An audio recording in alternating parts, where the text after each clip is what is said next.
Hello नमस्कार आदाब सत श्री अकाल। Welcome to my YouTube channel Avinash sir classes. तो आज की वीडियो में हम लोग बात करने वाले हैं क्लास 12 कॉस्टिंग एंड टैक्सेशन के बारे में। तो कॉस्टिंग से 40 मार्क्स का क्वेश्चन रहता है और टैक्सेशन से हम लोग का 40 मार्क्स का क्वेश्चन रहता है और बाकी दोनों से 10-10 मार्क्स का क्या होता है, प्रोजेक्ट रहता है हम लोग का वेस्ट बंगाल के सिलेबस के अकॉर्डिंग। तो आज हम लोग बात करने वाले हैं कॉस्टिंग का चैप्टर 1 के बारे में, जो है स्टोर लेजर। तो आइए डिस्कस करते हैं। तो स्टोर लेजर, सबसे पहला कंसेप्ट होता है कि स्टोर लेजर होता क्या है। तो स्टोर लेजर क्या होता है? Store laser is a system. Store laser एक ऐसा सिस्टम है इन्वेंट्री मैनेजमेंट का। स्टोर लेजर किसका सिस्टम है? इन्वेंट्री मैनेजमेंट का एक ऐसा सिस्टम है विच इज यूज्ड, जिसको हम लोग क्या करते हैं, यूज करते हैं। किस चीज के लिए यूज करते हैं? टू ट्रैक करने के लिए। क्या चीज को ट्रैक करने के लिए? रिसीप्ट, कितना सामान रिसीव हुआ, इशूज, कितना सामान हम लोग इशू किए, एंड बैलेंस, और रिसीप्ट और इशू करने के बाद कितना बैलेंस बच गया, किस चीज का? मटेरियल का। ये ट्रैक किया जाता है इस सिस्टम के अकॉर्डिंग कि कितना मटेरियल हम रिसीव कर रहे हैं, कितना मटेरियल हम इशू कर रहे हैं, और रिसीप्ट और इशू करने के बाद कितना बैलेंस मटेरियल का बच रहा है। कहां से कहां तक होता है रिसीप्ट और issue? From warehouse to store, warehouse से लेकर के स्टोर तक। तो ये जो होता है स्टोर लेजर, वो किसके द्वारा बनाया जाता है? कॉस्ट अकाउंटिंग डिपार्टमेंट के द्वारा बनाया जाता है। स्टोर लेजर कौन बनाता है? कॉस्ट अकाउंटिंग डिपार्टमेंट के द्वारा बनाया जाता है। तो हम लोग को स्टोर लेजर में यहाँ पे एक 4 मार्क्स का क्वेश्चन रहेगा, जिसको 4 मेथड से सॉल्व किया जा सकता है। उनमें से कोई एक मेथड हम लोग का एग्जाम में आने वाला है। तो 4 मेथड क्या क्या है जिससे स्टोर लेजर हम लोग निकालते हैं? स्टोर लेजर का वैल्यू, जो क्लोजिंग स्टॉक का वैल्यू होता है, वो फाइंड आउट होता है। तो मेथड क्या क्या है? पहला फर्स्ट इन फर्स्ट आउट, जिसको फीफो भी बोला जाता है। लास्ट इन फर्स्ट आउट, जिसको लीफो भी बोला जाता है। थर्ड सिंपल एवरेज, और फोर्थ वेटेड एवरेज। तो आज के वीडियो में हम लोग बात करेंगे फीफो मेथड के बारे में। तो आइए स्टार्ट करते हैं। तो हम लोग बात करने वाले हैं क्वेश्चन नंबर 1 के बारे में, जो फीफो मेथड से हम लोग स्टोर लेजर को सॉल्व करेंगे और क्लोजिंग स्टॉक का वैल्यू जो है वो फाइंड आउट करेंगे। तो क्वेश्चन आप लोगों को स्क्रीन पे शो हो रहा होगा। तो फीफो मेथड के हिसाब से बनाना from the following particulars write off the store ledger using FIFO ledger method. 2014 जनवरी 2 तारीख को ओपनिंग स्टॉक दिया 1000 यूनिट का, 10 रुपए का प्राइस था। फिर रिसीव मतलब या परचेज मतलब ही रिसिप्ट होता है, जो 500 यूनिट हुआ 11 रुपया करके। फिर उसमें से हम इशू किए हैं 10 तारीख को 1200 पीस। फिर 12 तारीख को रिसीव किया 800 यूनिट 11.5 करके।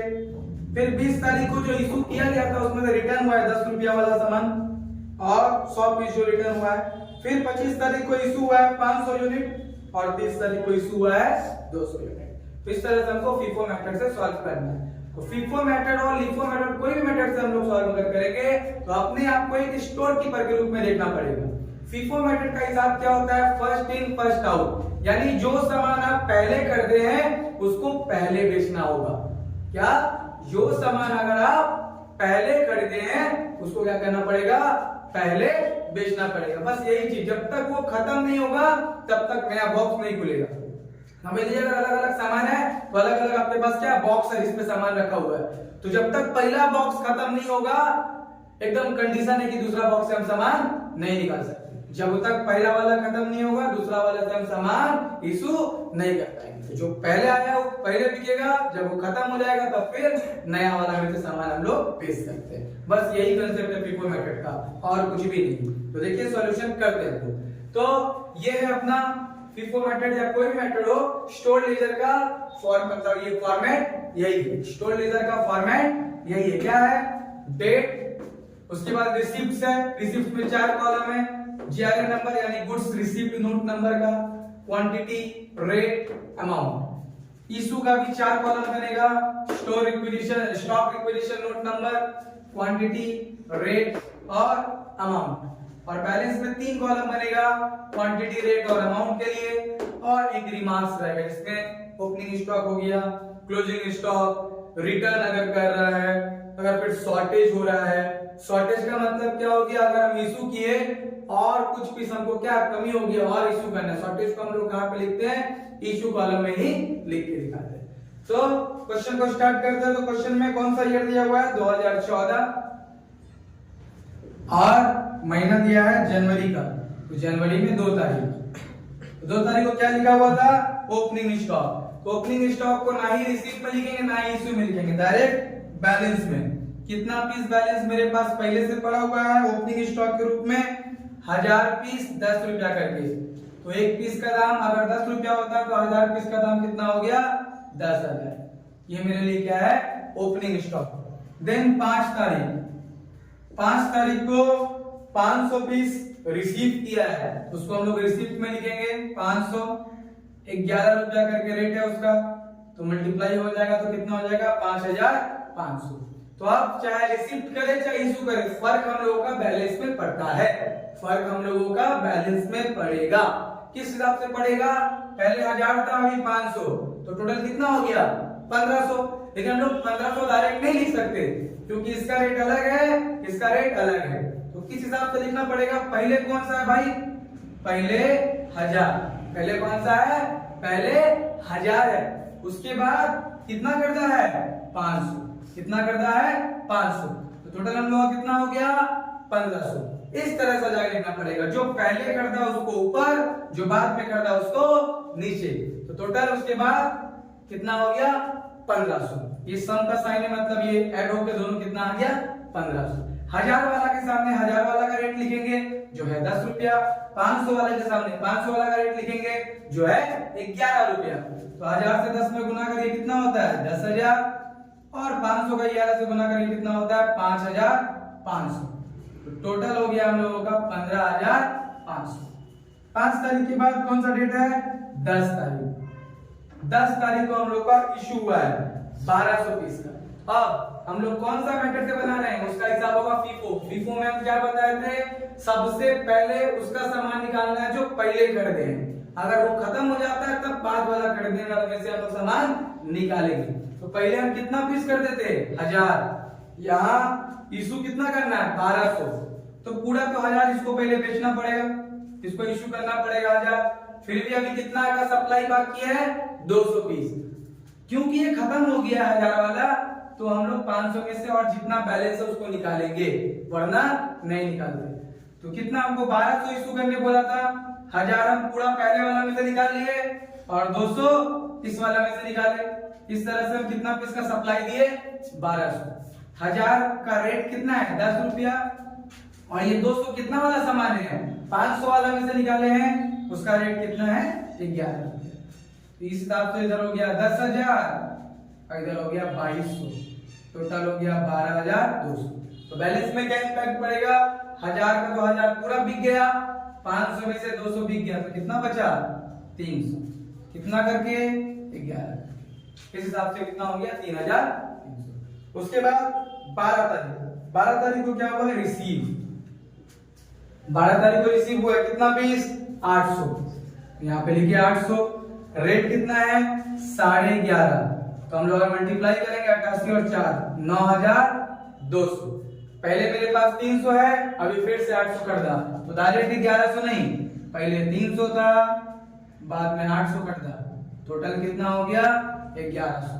300 वाला का रेट है 11 रुपया और 800 वाला का रेट है 11.5 रुपया, तो मल्टीप्लाई करके 3,300 और 800 का 11.5 से होगा तो 9,200, ऐड करते हैं तो आ जाएगा 12,500। नेक्स्ट 20 तारीख को रिटर्न किया है 100 पीस, तो रिटर्न करेंगे तो वापस मेरे पास क्या हो जाएगा रिसीप्ट में आ जाएगा, फिर से हमको रिसीव करना पड़ेगा उसको।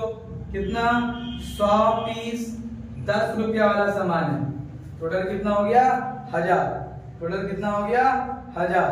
तो क्या होगा उसके बाद यहाँ पे रिटर्न हुआ है तो 100 10 रुपया कितना हो गया 1000, तो टोटल कितना हो गया पहले 300, उसके बाद था 800, अब कितना पीस आ गया 100 पीस जो रिटर्न हुआ है वो, टोटल कितना हो गया 1200, टोटल कितना हो गया 1200।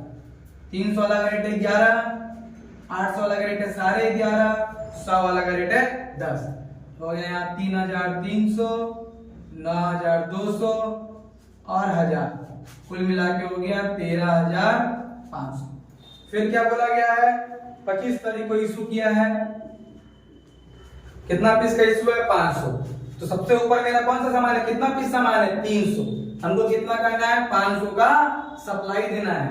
तो इसमें तो 500 है नहीं, इसमें से पहले पूरा निकाल लेंगे, कितना हो जाएगा वो 300, और बचा कितना 200।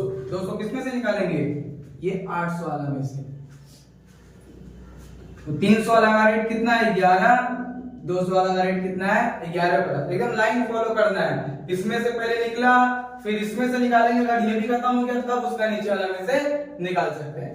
तो 300 गुने 11 हो गया 3300, 200 गुने सारे 11 हो गया 2300, टोटल हो जाएगा 5600। तो बैलेंस में कितना बचा 300 पूरा खत्म, 800 वाला में से 200 ले लिए, कितना बचा 6, और यहाँ 100 जैसे है वैसे।